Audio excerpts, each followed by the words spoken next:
Buenos días. Continuamos con nuestra introducción a la Guerra Civil Española en tiempo real.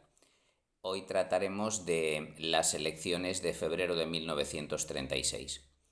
Pueden considerarse la causa inmediata del alzamiento del golpe de Estado del 18 de julio, ya que la derecha más radical, especialmente muchos militares, no reconocieron este resultado electoral. Para comprender la convocatoria de elecciones de febrero del 36, tenemos que remontarnos unos meses a la crisis política de septiembre de 1935, que provocó la caída del gobierno de Alejandro Lerroux.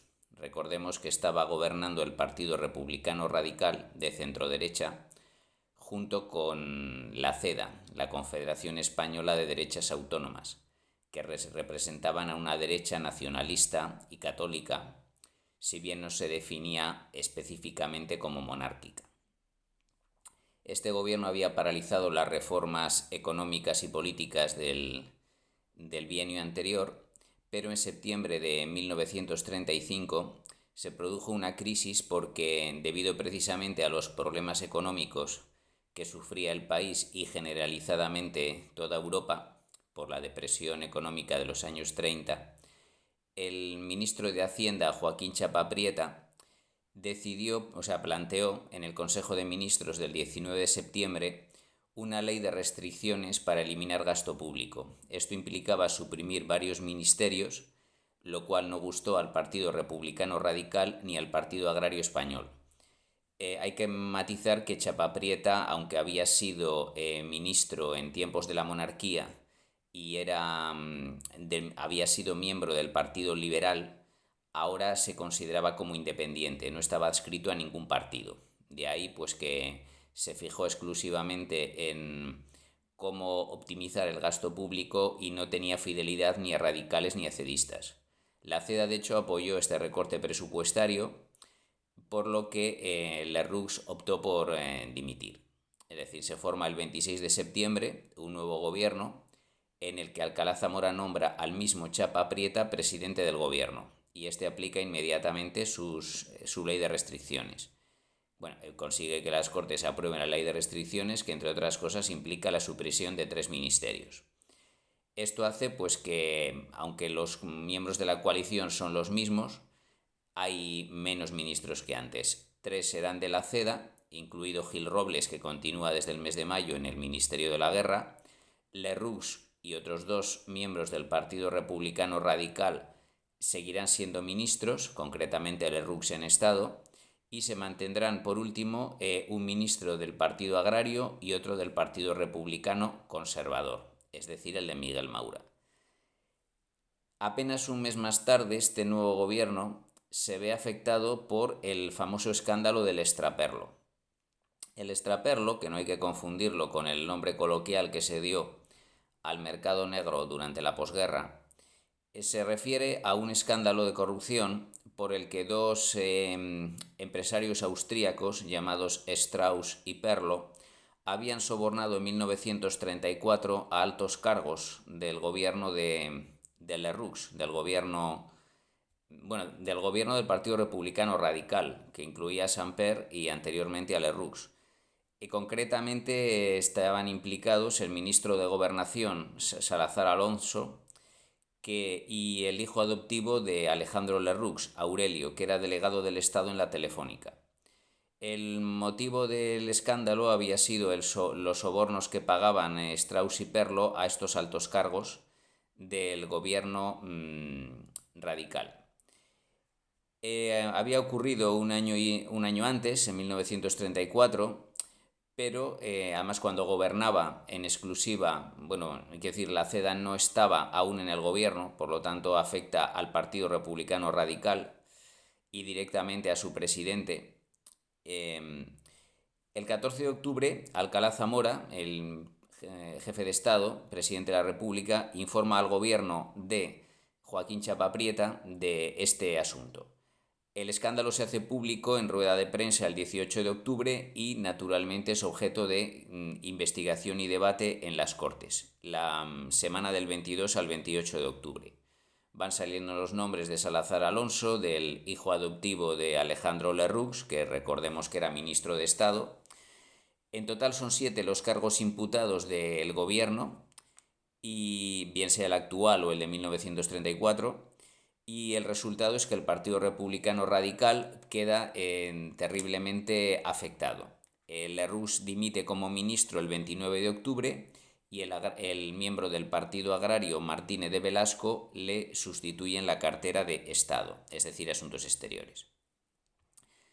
De esta manera, con la dimisión de Lerroux se aparca un momento el escándalo, pero la situación empeora un mes después, que es cuando el 28 de noviembre el funcionario Antonio Nombela denuncia que había sido destituido el mes de julio anterior como inspector general de colonias por haberse negado a pagar una indemnización ilegal a la naviera del empresario Antonio Tallá, que se ocupaba de la ruta de navegación entre la península y la colonia de Guinea Ecuatorial.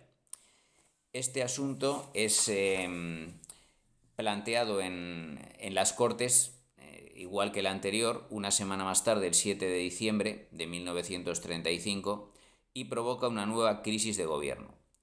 El gobierno de Chapa Prieta va a dimitir y entonces Gil Robles, ministro de la Guerra, exige a Alcalá Zamora que le nombre presidente del gobierno.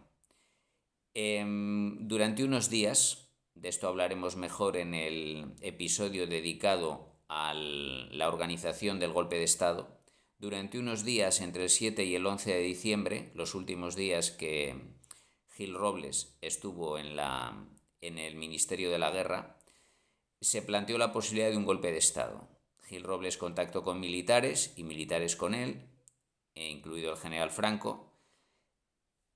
Todos contactaron con Alcalá Zamora, pero por falta de coordinación política y apoyo militar, Gil Robles dejó pasar la oportunidad de dar un golpe de Estado y el día 14 de diciembre, una semana después de plantearse la crisis del asunto Nombela en las Cortes, el presidente de la República nombraba a Portela Valladares el nuevo presidente del gobierno. Portela Valladares tenía un pasado similar al de Chapa Prieta. Los dos actualmente no militaban en ningún partido, de hecho Portela Valladares ni siquiera era diputado, pero los dos habían sido ministros del Partido Liberal en tiempos de Alfonso XIII. Hay un importante cambio en el gobierno de Portela Valladares, que es que no incluye ya a la CEDA, posiblemente por enterarse de las tendencias golpistas de Gil Robles, y forma un gobierno multipartidista con 2 miembros del Partido Radical. Chapa Prieta, como independiente, se mantendrá, deja de ser presidente del gobierno, pero se mantendrá en el Ministerio de Hacienda, que no había dejado durante su presidencia, y hay un ministro de cada uno de los siguientes partidos: el Agrario Español, el Republicano Liberal Demócrata de Melquiades Álvarez, la Lliga Regionalista de Cataluña y el Partido Republicano Progresista del propio Alcalá Zamora. Sin embargo, este gobierno va a ser breve.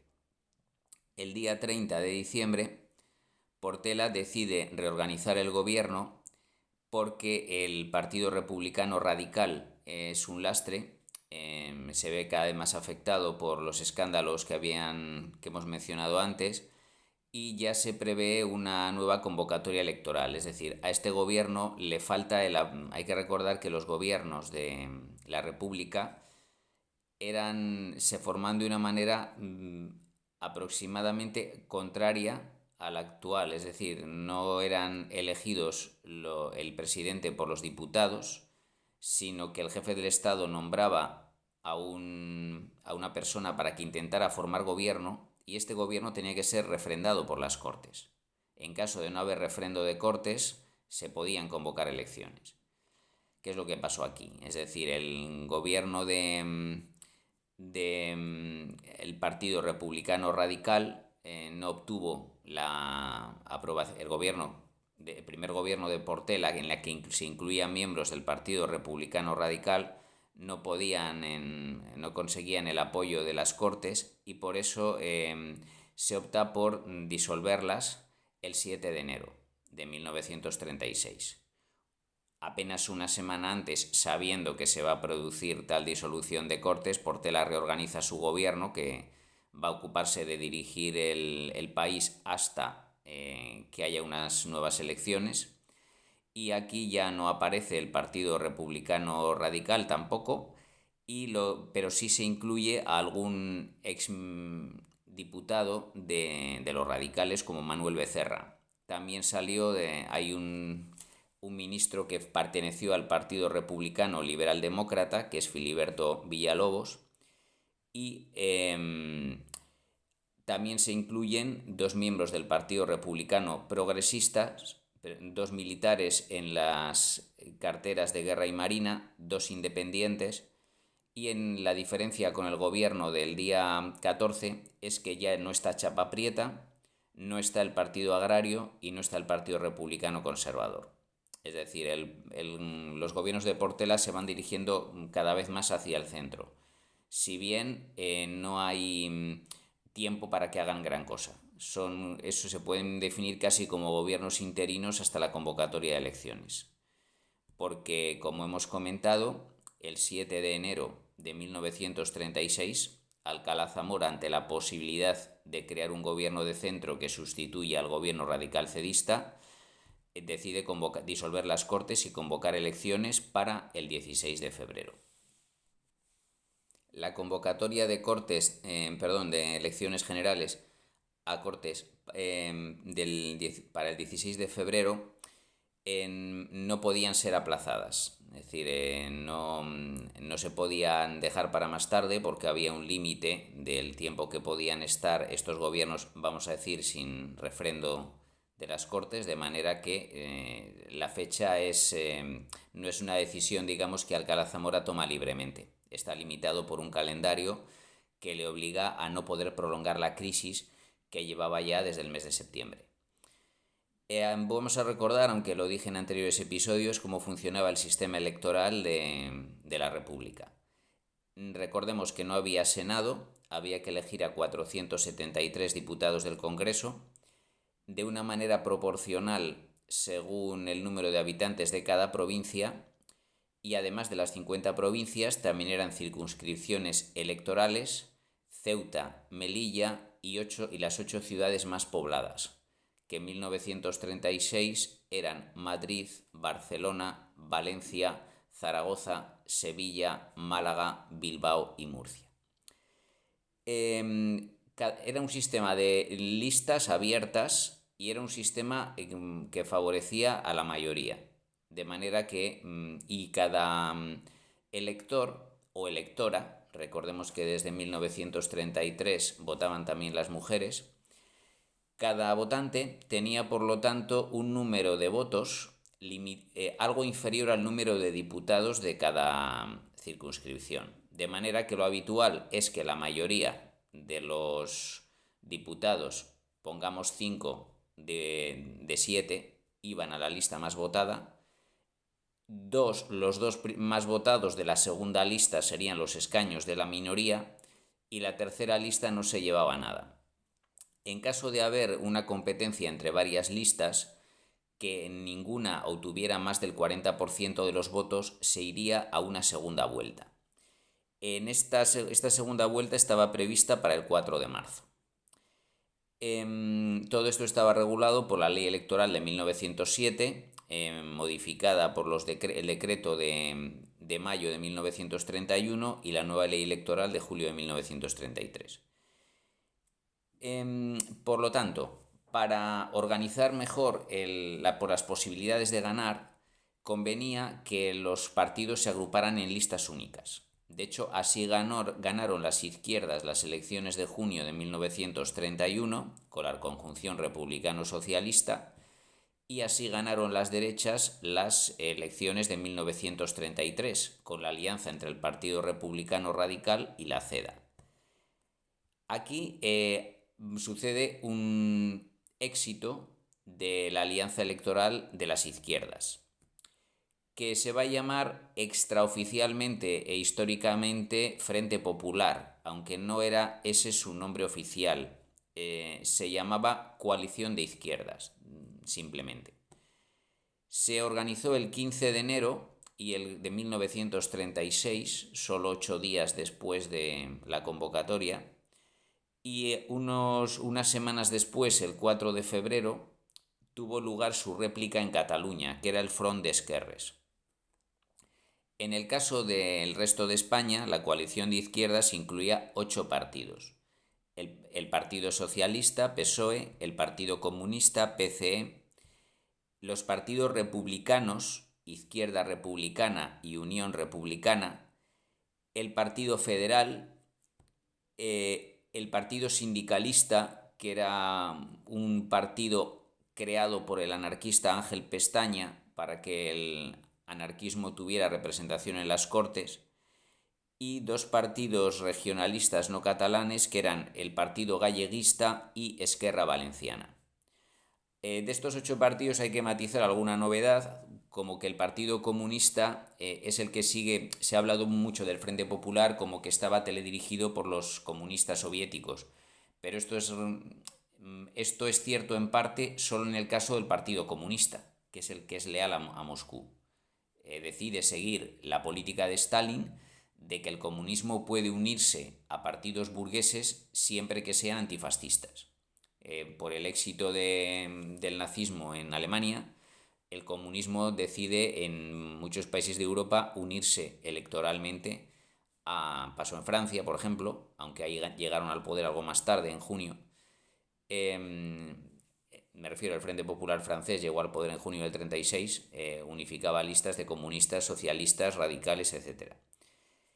Y en cuanto al caso de los partidos republicanos, Azaña había creado una coalición más amplia que la de 1933 y por supuesto que la de 1931, ya que junto a su Acción Republicana con la Organización Republicana Galleguista Autónoma y también con muchos desertores del Partido Radical Socialista que se diluyó. Una parte fue a la Izquierda Republicana de Azaña y la otra formó Unión Republicana con muchos emigrados del Partido Republicano Radical.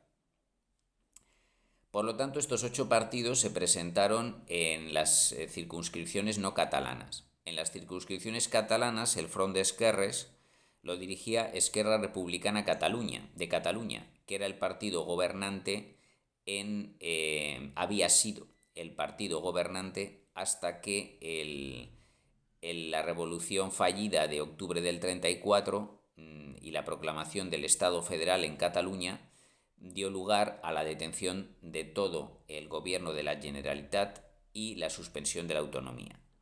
Por tanto, Esquerra Republicana dirigía el Front d'Esquerres y en este colaboraban también otros 7 partidos: Acció Catalana Republicana, Unió Socialista de Cataluña, que era la versión socialista catalana del PSOE, el Partido Comunista de Cataluña, que era la versión catalana del PCE, el Partit Català Proletari, Partido Catalán Proletario, otra versión marxista catalana, el Partido Nacional Republicano de Esquerra, Unió de Rabassaires, que era la versión rural agraria de arrendatarios agrícolas de Esquerra, y el famoso Partido Obrero de Unificación Marxista, que eran los comunistas seguidores de Trotsky, antiestalinistas.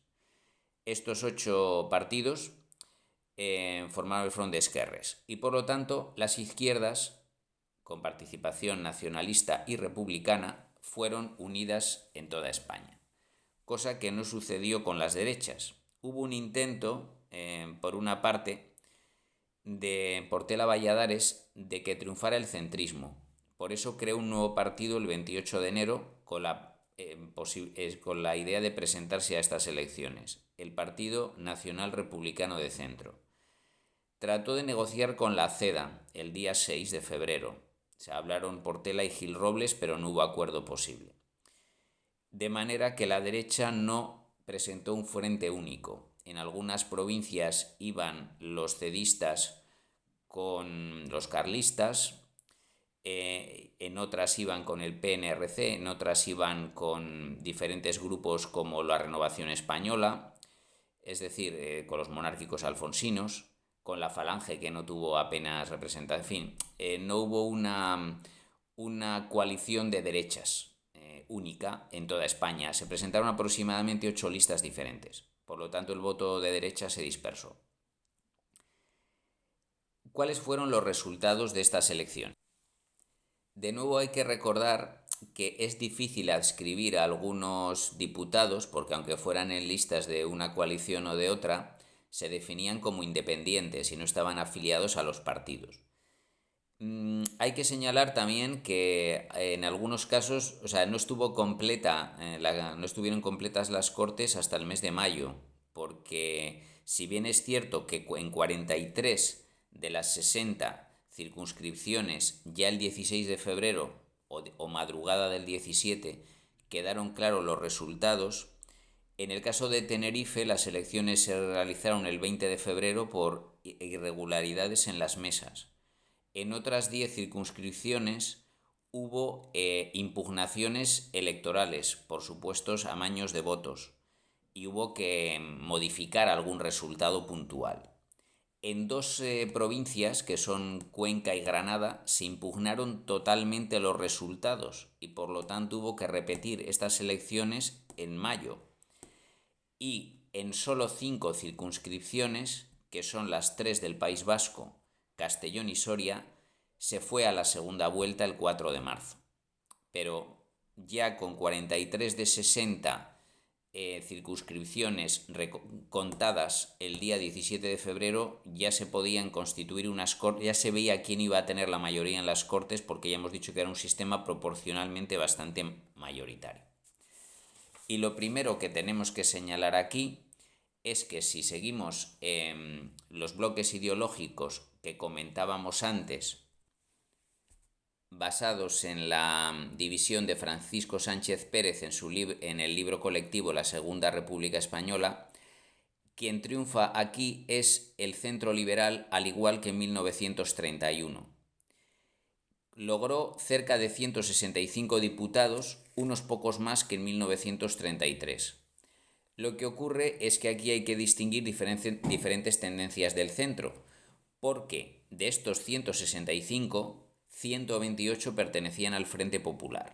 Simplificadamente, el Frente Popular ganó claramente las elecciones, porque si nos ceñimos al centro liberal, logró 128 diputados, a los que hay que añadir otros 119 que ganó la Izquierda Obrera del Frente Popular y otros 39 que ganaron grupos nacionalistas incluidos en el Frente Popular o Front d'Esquerres.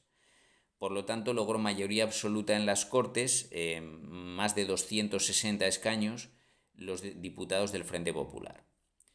Volviendo a los partidos de centro liberal, la izquierda republicana de Azaña fue el más votado, con 86 diputados, seguido a bastante distancia por la Unión Republicana de Martínez Barrio, con 37. Luego había otros 5 diputados independientes de miembros del Frente Popular, y destaca el hundimiento del partido, fuera ya de estas listas de izquierda, destaca el hundimiento del Partido Republicano Radical de Lerroux, que pasó de 100 a solo 5 escaños. El proyecto de Portela Valladares de reconducir estas elecciones a su favor creando un partido nacional republicano de centro fue un fracaso. Solo lograron 17 escaños. Bajaron ligeramente los antiguos partidos de la derecha liberal republicana. El Partido Republicano Progresista de Alcalá Zamora se quedó con 6 y el Partido Republicano Conservador de Miguel Maura se quedó con 3. A eso hay que añadir 2 diputados del Partido Republicano Liberal Demócrata de Melquíades Álvarez. Pasando a la derecha antiliberal, que fue el segundo grupo más votado ideológicamente, tuvo un importante descenso. Perdió la tercera parte de sus diputados, pasando de casi 200 a solo 129. De ellos la gran mayoría eran de la CEDA, 88. Hay que añadir 20 monárquicos repartidos entre 11 de Renovación Española, alfonsinos, y 9 carlistas, y 11 del Partido Agrario Español.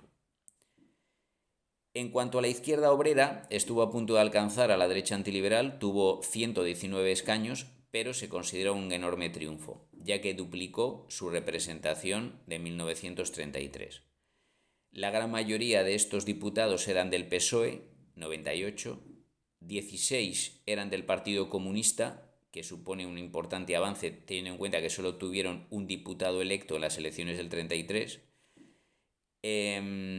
Luego, el Partido Sindicalista de Ángel Pestaña logró 2, el Partido Comunista de Cataluña 1 y el Partido Obrero de Unificación Marxista, el célebre POUM, otro diputado. En cuanto a los grupos nacionalistas, se mantuvieron siempre su tendencia de 60 y algo, 64 en el 31, 63 en el 33 y 60 en el 36. Solo que aquí son mayoritariamente de izquierdas y además del Frente Popular, 39. De ellos, 35 eran catalanes, 23 de Esquerra y su versión agraria Unió de Rabasaires, 5 de Acció Catalana Republicana, 4 de Unión Socialista de Cataluña, aunque este se podía colocar también en la izquierda obrera, 2 del Partido Nacional Republicano de Esquerra, Partit Nacionalista Republicano de Esquerra, y 1 del Partit Català Proletari, aunque este también podría colocarse como izquierda obrera. En cuanto a Galicia, el Partido Galleguista logró 3 escaños, 1 Esquerra Valenciana, y ya los otros 21 escaños nacionalistas eran de derechas, 12 del Partido Nacionalista Vasco y 12 de la Lliga Regionalista de Cataluña, que iba con las derechas antiliberales, creando en Cataluña una lista única que era el Front de Ordre, el Frente de Orden. Por lo tanto, bueno, antes de pasar a las consecuencias de este vuelco electoral, interesa hablar del tema territorial y mucho, porque aunque es cierto que el Frente Popular venció claramente en toda España, en algunas regiones enteras fracasó. Y eso se va a notar en parte solo a la hora de formar bando durante la Guerra Civil. De las 60 circunscripciones que hemos comentado antes, el candidato más votado en 36 fue del Frente Popular. Concretamente, en 15 eran socialistas. Las 2 provincias extremeñas, 5 circunscripciones andaluzas, que son Huelva, Córdoba, Jaén, Málaga capital y Granada. Si bien en el caso de Granada hay que decir que hubo que repetir las elecciones en mayo y estas elecciones las derechas en señal de protesta no se presentaron. Luego ganaron el PSOE ganó en las 2 circunscripciones madrileñas, además de en Asturias, en Bilbao, en Alicante, en la provincia de Murcia, no así en la capital, en Las Palmas de Gran Canaria y en Ceuta. La izquierda republicana, también miembro del Frente Popular, ganó en otras 14 circunscripciones. 2 de Galicia, que eran La Coruña y Pontevedra, 4 de Levante, que eran Valencia capital y provincia, Castellón y Murcia capital, además Cuenca, Huesca, Zaragoza capital, 4 de Andalucía, que son Cádiz, Sevilla capital, Málaga provincia y Almería, y por último Santa Cruz de Tenerife. Esquerra Republicana de Cataluña ganó claramente en su región, ganó en las 5 circunscripciones catalanas. Recordemos que Barcelona tenía capital y provincia. Y Unión Republicana ganó en Sevilla provincia y en Melilla. Por lo tanto, 36 de 60 circunscripciones son victorias del Frente Popular. Señalamos, por si no se han notado, que salvo en Cuenca, que además fue un caso polémico porque tuvieron que repetirse las elecciones, el Frente Popular no ganó en ninguna provincia castellana a excepción de Madrid, es decir, de Castilla la Vieja, Castilla la Nueva o tampoco en la región leonesa. Es decir, eran muy débiles en el centro, salvo Madrid. La derecha antiliberal, en cambio, ganó en estos territorios. 16 de provincias fue un miembro de la CEDA el candidato más votado. Simplificadamente, todas las de la antigua Castilla la Vieja, excepto Soria y Zamora. Todas las de la región leonesa, que son León, Zamora Zamora pertenecía a la región leonesa, por lo tanto La Ceda ganó en toda Castilla la Vieja excepto Soria, en toda la región leonesa excepto Zamora, en toda Castilla la Nueva excepto Madrid. Y se puede añadir la provincia de Albacete, aunque entonces la consideraban parte de la región de Murcia. Además, los carlistas ganaron en Álava y Navarra, el Partido Agrario Español ganó en Zamora y Renovación Española, monárquicos alfonsinos dirigidos por Calvo Sotelo, ganaron en Orense. Por lo tanto, la zona castellano-leonesa era muy fuerte en defensa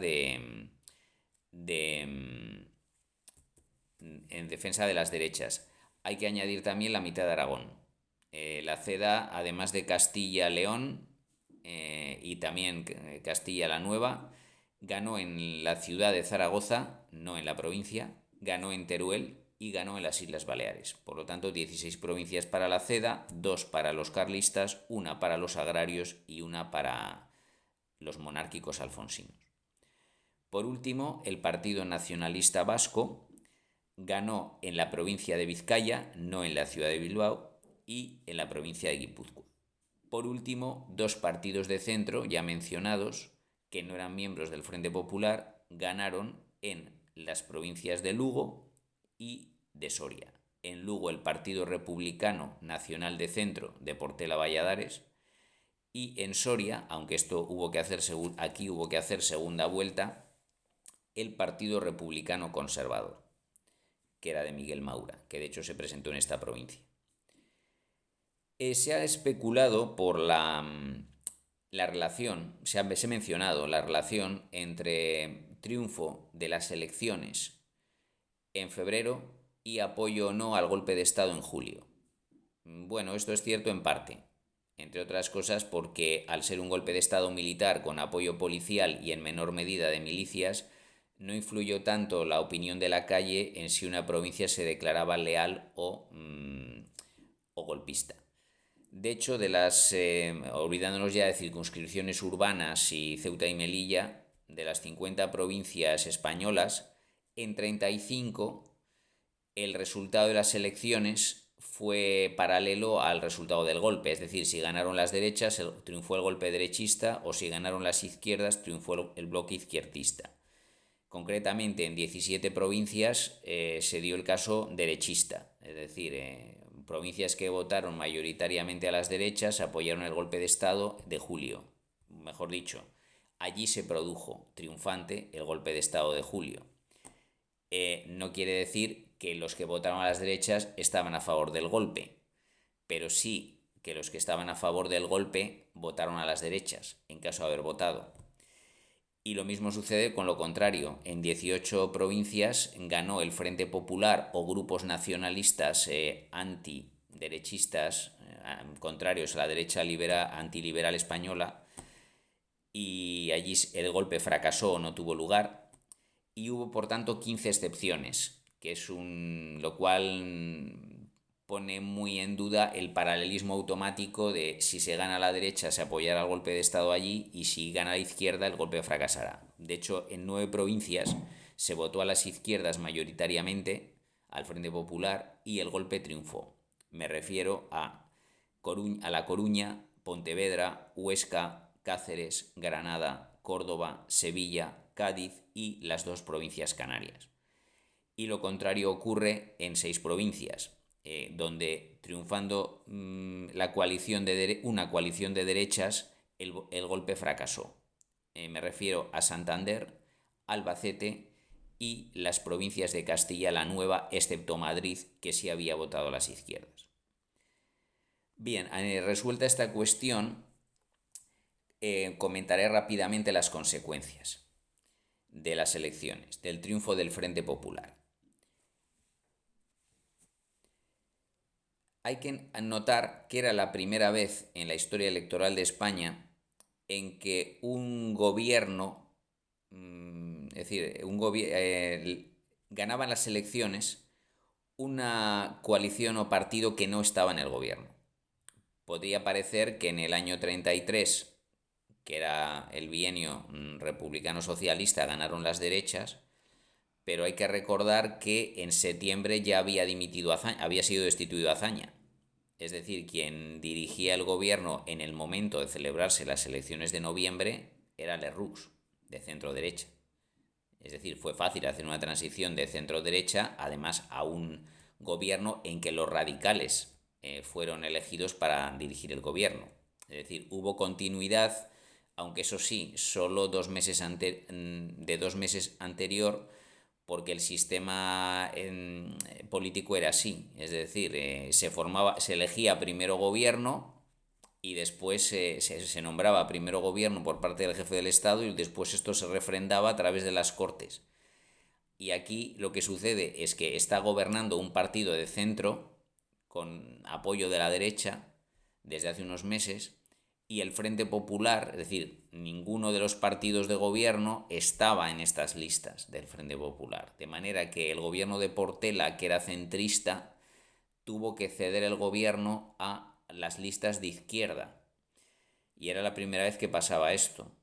De hecho, fue todo muy apresurado porque Portela dimite 3 días después de realizarse la primera vuelta de las elecciones, cuando ya se ve que el resultado es irreversible.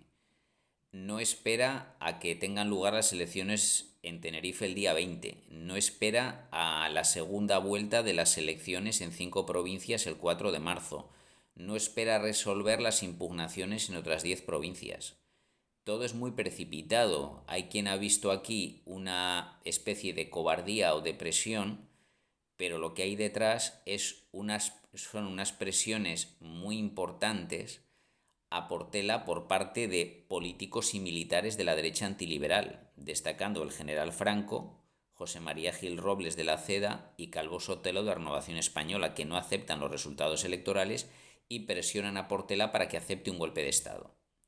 Es decir, si Portela dimite 72 horas después de la primera vuelta, es por evitar cargar con la responsabilidad en caso de que un golpe de Estado se produzca y ceder rápidamente el poder al Frente Popular.